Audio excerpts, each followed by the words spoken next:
Bonjour chers amis, aujourd'hui je suis dans encore une ville qui se trouve sur la Volga qui s'appelle Rybinsk. Ryba, ça veut dire poisson. Comme vous allez deviner, c'est une ville qui a toujours été liée avec la rivière, avec la pêche depuis son histoire, et c'est une ville qui est très sympathique. En passant, j'ai déjà pu voir quelques petites indices et ça me paraît vraiment très sympathique. On va découvrir ensemble avec vous aujourd'hui la ville de Rybinsk. Donc, où est-ce que je me trouve? Alors, je me trouve sur les quais de la Volga. À côté de moi, il y a une très belle cathédrale, je vais vous en parler tout à l'heure. Donc, sur la Volga, il y a un quai qui continue, il est aménagé assez loin. Et juste ici, le pont qui était derrière moi en début de la vidéo, qui est construit déjà à l'époque soviétique, que la ville avait vraiment besoin. Alors la belle cathédrale que vous voyez derrière moi, ça s'appelle Spas-Preobrazhensky Sobor. C'est un projet qui est participé à Saint-Pétersbourg dans les projets quand il y avait besoin de construire une cathédrale à Saint-Pétersbourg, et finalement c'est la Saint-Isaac qui a été construit par un autre architecte. Mais ce projet-là, il a été troisième, donc il a été noté troisième. Et les commerçants de la ville de Rybinsk ont pris ce projet, ils l'ont payé pour que cette cathédrale soit installée ici. C'était vers 1850, on va dire comme ça. Par contre, le clocher, il a 50 ans de plus parce que Catherine la Grande, elle a installé cette pratique dans les villes de Russie où il y a toujours un point marquant en hauteur. Donc le clocher était construit avant la cathédrale. Bien évidemment, il y avait d'autres églises à côté à cette époque-là. Je vais vous mettre la photo de Saint-Isaac, comme ça vous pouvez comparer. Est-ce que Saint-Pétersbourg a fait le bon choix ou pas? Mais celle-ci, elle est très jolie quand même, je trouve. Et pour la ville de Rybinsk, c'est celle qu'on trouve sur tous les magnettes. C'est le symbole de la ville, on peut le dire comme ça. On voit bien que le style architectural du clocher est un petit peu différent de celui de la cathédrale elle-même. Mais le haut du clocher, il ressemble bien au clocher, je trouve, de Saint-Pierre à Saint-Paul à Saint-Pétersbourg, qui se trouve sur l'île. Je vous mettrai la photo également.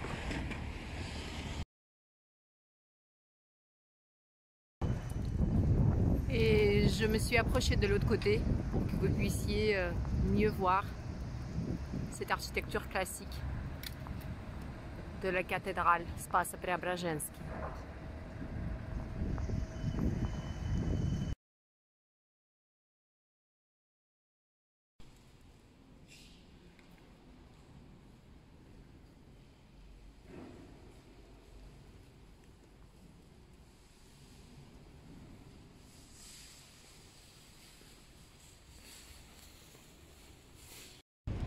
Et tous les décors à l'intérieur de cette magnifique cathédrale que je viens de vous montrer, ils ont été refaits parce que à l'époque soviétique, comme souvent, c'était utilisé autrement, c'était plus une église. Et bon, c'était quand même, ils ont déjà commencé la restauration, je crois que c'était dans des années 50-60, c'était encore l'époque soviétique. Mais pleinement, ça a été fait que après la chute de l'URSS. Et aujourd'hui, les décors intérieurs sont plus ou moins restaurés. Donc voilà, et on va maintenant visiter un peu plus la ville par elle-même. Alors le centre-ville, il est de plus en plus joli, même s'il y a des choses qui sont encore en train d'être faites, parce que la mairie a décidé de faire une destination touristique. Et je vais vous parler encore après des enceintes, parce que comme vous pouvez remarquer, il n'y a pas de néon, c'est un truc un peu spécial. Et là, je suis au centre-ville, sur la place centrale, qui existe depuis le 19e siècle. Avant, ici, il y avait le monument à Nicolas II, le tsar russe, et maintenant c'est Lénine. En plus, c'est un monument unique parce qu'il est en chapka, ça n'existe nulle part en Russie, et habillé dans un manteau d'hiver. Mais bon, on va pas parler de lui, on va parler de la ville et on va parler de ces beaux bâtiments. Alors les beaux bâtiments des deux côtés, ils se prolongent. C'était des galeries marchandes qu'il y en avait une qui s'appelait Krasnaya, ce qui veut dire rouge ou plutôt belle, mais c'est pas parce qu'elle était très belle, mais c'est parce qu'on pouvait y acheter des choses très belles, des beaux tissus. C'est en fait les femmes des commerçants, elles s'habillaient ici, donc c'était leur galerie Lafayette de l'époque, parce que la place elle-même, elle était occupée par plein de, on va dire comme tous les marchés, hein, c'était un petit peu le bordel. Et de l'autre côté, on vendait beaucoup du blé, du pain, etc. Et ce bâtiment qui est en face, c'est le seul bâtiment de la ville construit dans le style appelé néo-russe. Le même style un peu de bâtiment comme le Goum sur la place Rouge à Moscou, qui représente la bourse de blé. Ça s'appelle la bourse de blé. Comme c'était une ville sur la rivière, il y avait beaucoup de commerce ici. Et c'est pour ça que la ville elle était très riche, parce qu'elle était gérée par les commerçants et tout ce qui se trouvait ici était payé par les commerçants. En plus, il y avait un train direct pour Saint-Pétersbourg, il y avait une connexion avec la Volga, bah, c'était le top. Donc le nouveau bâtiment de 1912, juste avant la Révolution, 5 ans avant la Révolution, et l'ancien bâtiment, très joli aussi, mais beaucoup plus petit, édifié au 19e siècle. Ça se développait rapidement. Alors à côté de la rivière, à côté du joli quai et de l'ancienne bourse, il y a un monument qui est très spécial pour cette ville, pour la ville de Rybinsk. C'est le monument à Bourlak. Alors Bourlak, c'est une profession et je vais vous expliquer un peu plus en détail qu'est-ce que c'était cette profession qui existait apparemment dans plusieurs pays où le relief des rivières ne permettait pas toujours d'utiliser les animaux ou les chevaux pour tirer les barques. Alors qui étaient les Bourlaks? Vous avez déjà peut-être deviné. C'était des gens, en majorité c'était des paysans qui tiraient des bateaux là où le bateau il ne pouvait pas passer normalement parce qu'il n'y avait pas suffisamment d'eau dans la rivière justement avant la création de ce réseau hydraulique sur la rivière. Donc comment ça se passait? C'était un travail saisonnier, c'était un travail qui était surtout demandé au printemps et en automne. C'était des paysans et c'était un travail très dur, mais on pouvait très bien gagner sa vie. Certains Bourlaks qui travaillaient que 2 mois dans l'année et après ils pouvaient se reposer, ils pouvaient faire tout ce qu'ils voulaient. Dans la Russe, vous avez un tableau qui est super connu, que je vais vous mettre ici, qui est une toile de Ilya Repin qui s'appelle Les Bourlaks sur la Volga.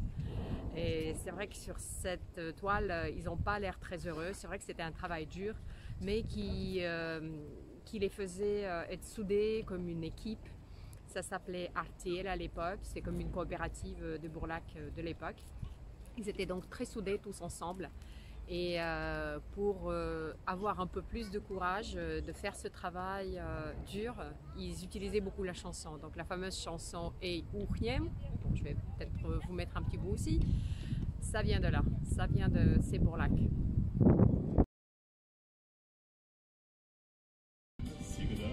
Donc ici à Rybinsk est né un poète qui a fait plein de paroles pour des chansons très aimées par les Russes. Une, vous entendez là, c'est Les Fashanien. Et ça c'est son monument. Il est avec les gens. Il regarde la rivière qu'il a tellement aimée. Et les paroles de Les Fashanien sont très positives, toujours avec beaucoup de soleil, beaucoup de bonne humeur. Et malheureusement, vous ne pouvez pas apprécier les paroles, mais par exemple, celle-ci dit que la chanson, c'est quelque chose qui reste avec l'homme. Et ça, c'est donc la chapelle de Saint-Nicolas que vous avez vue en fin de bout précédent. Elle a été édifiée pour commémorer le fait que Alexandre II, le tsar russe, a survécu dans l'attentat des terroristes révolutionnaires à Saint-Pétersbourg. C'était au 19e siècle. Et donc les commerçants de la ville, ils ont édifié cette chapelle pour commémorer ce moment. En plus, Saint-Nicolas, c'est un saint qui protège toujours les voyageurs, ça veut dire les marins, on peut dire que les marins également. Donc c'était vraiment proche aux commerçants de Rybinsk. Je crois que je vous ai déjà dit que le maire a décidé de faire une ville à part. Donc vous avez des enseignes indiquées sur des boutiques qui sont faites toutes dans le style révolutionnaire. Vous n'avez pas de néon, vous avez une façon d'écrire en russe, on va dire d'avant révolution, parce que l'orthographe a changé un petit peu. Et je pense que c'est une idée très intéressante. Donc il a fait des codes, il a fait des règles pour ça. Et ça donne à la ville un aspect bien intéressant. Donc partout au centre où j'ai été, même les enceintes de supermarchés qui sont partout en Russie, ils sont obligés de respecter ça. Et ça, vous voyez pas de pub, il n'y a pas de trucs Coca-Cola ou de trucs comme ça, nulle part, j'ai vu. Et d'ailleurs, j'ai pas vu de pub du tout dans la ville, donc ça fait vraiment un effet très sympa. Donc toujours même style de pancarte et une très jolie chapelle que je viens juste de voir comme ça sur la rue, qui fait un peu l'angle.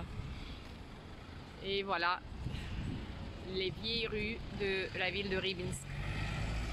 Bien aménagées, restaurées, organisées par des parkings. J'apprécie, c'est rare, c'est rare. Donc je me trouve actuellement sur le quai restauré de la gare de Rybinsk. Le bâtiment qui est derrière moi à l'époque où les frères Schenker sont partis d'ici vers les États-Unis n'existait pas encore. L'ancien bâtiment, il était en bois, il est brûlé en 1902 je crois, et ça c'est un bâtiment de 1904-1905. Mais quand même, c'est bien l'endroit où il y avait la gare, d'où les personnes très importantes pour la culture américaine, pour le Hollywood, originaires de la ville de Rybinsk, sont partis. Donc je vais vous expliquer cette histoire un petit peu plus près.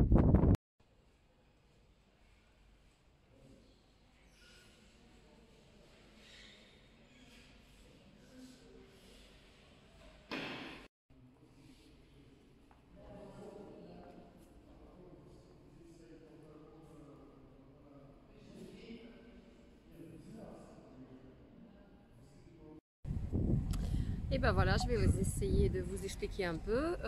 Alors, les deux frères, leur papa travaillait ici à Rybinsk, dans le port. Mais apparemment, ça allait pas très bien, donc ils ont pris la décision d'immigrer aux États-Unis. Les frères, ils avaient 12 et 15 ans. Et quand ils sont arrivés aux États-Unis, ils ont dû habiter à Harlem, ils ont dû faire des petits boulots, plein de choses comme ça, avant de monter un business. Bon, après, vous pouvez aller lire l'histoire de ces deux frères Schenk sur Wikipédia. Mais bon, quand même, je vais vous dire que un de leurs partenaires, il a fondé le studio Metro-Goldwyn-Mayer. Ensuite, un des frères, il a été le deuxième directeur de ce studio. En fait, un des deux était au départ le premier président de 20th Century Fox aux États-Unis également. Il a édifié aussi la cérémonie des Oscars, et apparemment il a joué un rôle assez important dans la vie de Marilyn Monroe. Donc voilà, la ville elle est peut-être pour rien, des gens de talent il y en a partout, les deux garçons d'une famille juive qui étaient ici ont fait juste la preuve de ça, mais c'est quand même une anecdote intéressante pour cette ville-là. Et maintenant on va aller découvrir une maison très intéressante à Rybinsk. Donc on est dans un quartier qui est aujourd'hui assez moderne, donc j'imagine, je me suis pas mal éloignée, 1,5 km, peut-être 2 km du centre. J'imagine qu'à l'époque cette maison-là, elle était un peu loin du centre, considérée comme loin du centre. Et aujourd'hui, il y a quelques années, ce qui s'est passé, c'est que la ville a installé ce panneau pour commémorer que les frères Schenker, ou des Schenk, il est marqué que dans cette maison sont nés les fondateurs de la prime académique des États-Unis Oscar, les frères Joseph et Nicolas Schenker. Voilà. Donc là voilà cette fameuse maison, la maison qui s'appelle la maison du commerçant Gardiev. On l'appelle aussi aujourd'hui la maison du peintre. Et je vais vous expliquer pourquoi ça s'appelle la maison du peintre. Mais d'abord regardez cette finesse de travail. J'ai vu pas mal de maisons en bois, mais celle-ci elle est vraiment exceptionnelle dans son architecture qui n'est pas typique, qui est plutôt, je pense, fait preuve de l'imagination de l'architecte. Donc voilà l'histoire de cette maison. Alors le commerçant Gordiev, avant la Révolution en 1900, il a fait construire cette maison avec un architecte. Ensuite, comme toujours, bon, il y a eu différentes périodes. À l'époque soviétique, il y avait des appartements. Petit à petit, c'est du bois. La maison est devenue très abîmée. Surtout qu'à côté, ils ont fait une ligne de tramway et ça a abîmé pas mal la maison. Et la maison, elle était beaucoup plus près de la route qu'aujourd'hui. Et en 1980, il a été décidé que la maison ne peut pas être restaurée. Mais il y a eu des enthousiastes, il y a eu un peintre de la ville de Rybinsk avec un groupe d'activistes. Qu'est-ce qu'ils ont fait? Ils ont étudié l'expérience japonaise de reconstruction des bâtiments en bois. Ils ont pièce par pièce démonté la maison et ils l'ont fait remonter avec certaines modifications, pas dans l'aspect visuel, mais plutôt dans la construction à l'intérieur de la maison, mais en gardant cet aspect visuel et en gardant certaines pièces, mais en remplaçant les pièces très abîmées, ce qui nous donne aujourd'hui la possibilité d'apprécier cette maison très atypique à Rybinsk.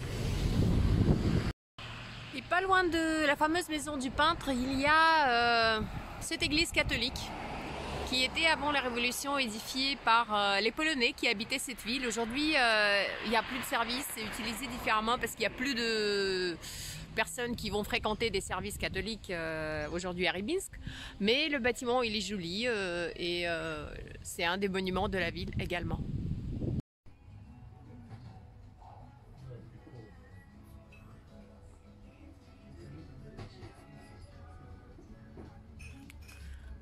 Salade olivier pour déjeuner.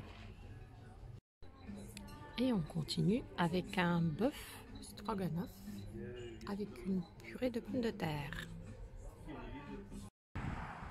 Bon bref, qu'est-ce que je fais ici à 10 km de Rybinsk? J'essaie de filmer la sculpture qui est juste là-bas, qui s'appelle la mer Volga.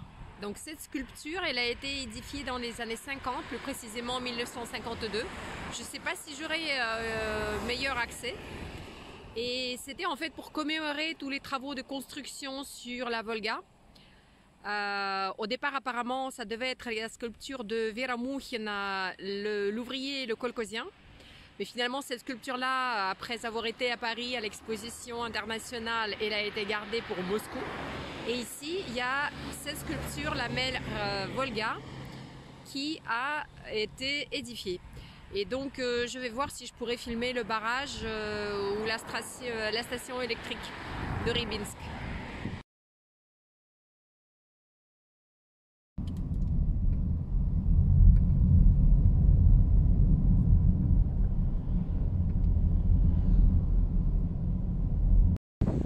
Donc, je vous montre un peu cette mer, la mer de Rybinsk, qui est quelque chose d'artificiel mais assez unique, c'est énorme. Et je vais vous expliquer un petit peu qu'est-ce que c'est que cette mer. Bon, finalement il y a une pluie qui a commencé, donc ça c'est le meilleur que je peux faire à partir de ma voiture. Elle est là-bas. Elle est le mieux vu quand vous prenez par exemple un bateau et que vous rentrez dans les écluses de Rybinsk. Mais là je suis en voiture et je pense que je vais me barrer d'ici parce que même mon téléphone, même à l'intérieur de la voiture, il est en train d'être mouillé.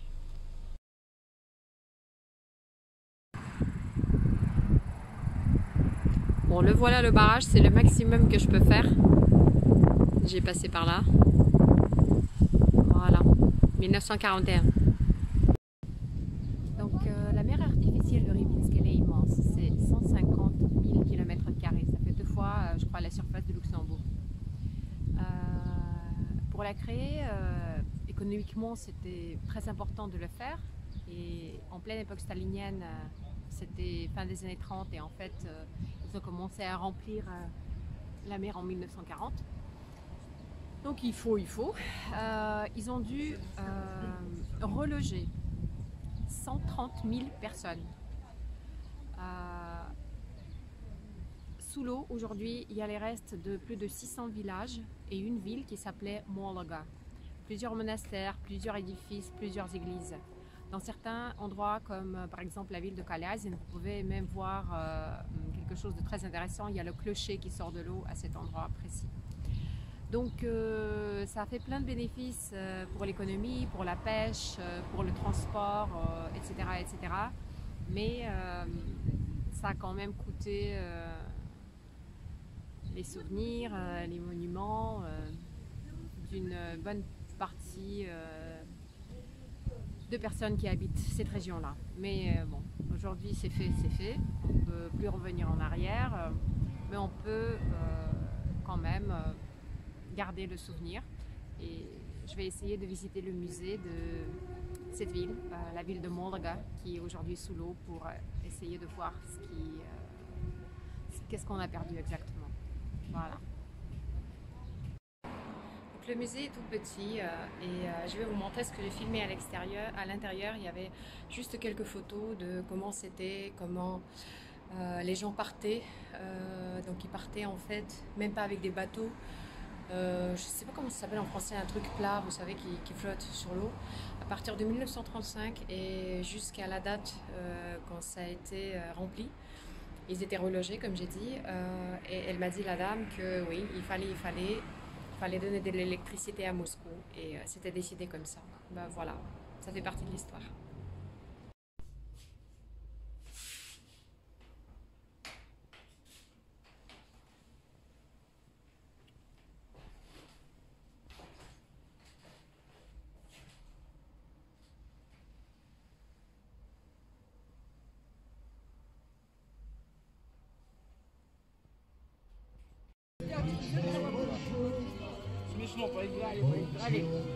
Le beau coucher du soleil sur la Volga, de la musique un peu de partout. J'espère que je vais pouvoir partir en bateau et écouter encore de la musique. Sur les mêmes maisons, vers le soir, la lumière est très différente. Donc voilà les deux bourses. Le soir et l'ambiance musicale du quai à Rybinsk. Très apaisant, très agréable.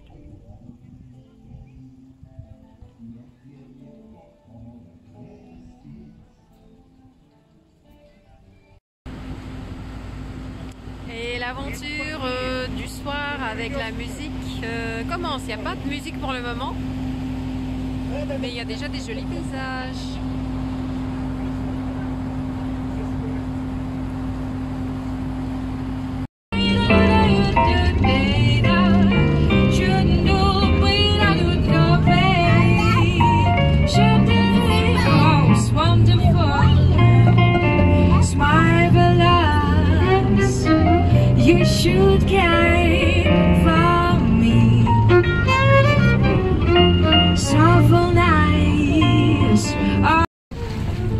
Le bateau il s'approche de la fameuse écluse pour sortir dans le lac Rybinskaya.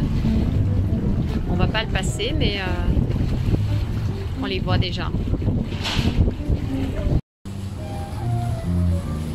Et dans ce rythme de jazz, cette journée très très longue se termine. On rentre sur Rybinsk. J'espère que vous avez apprécié, comme moi. Et à très bientôt.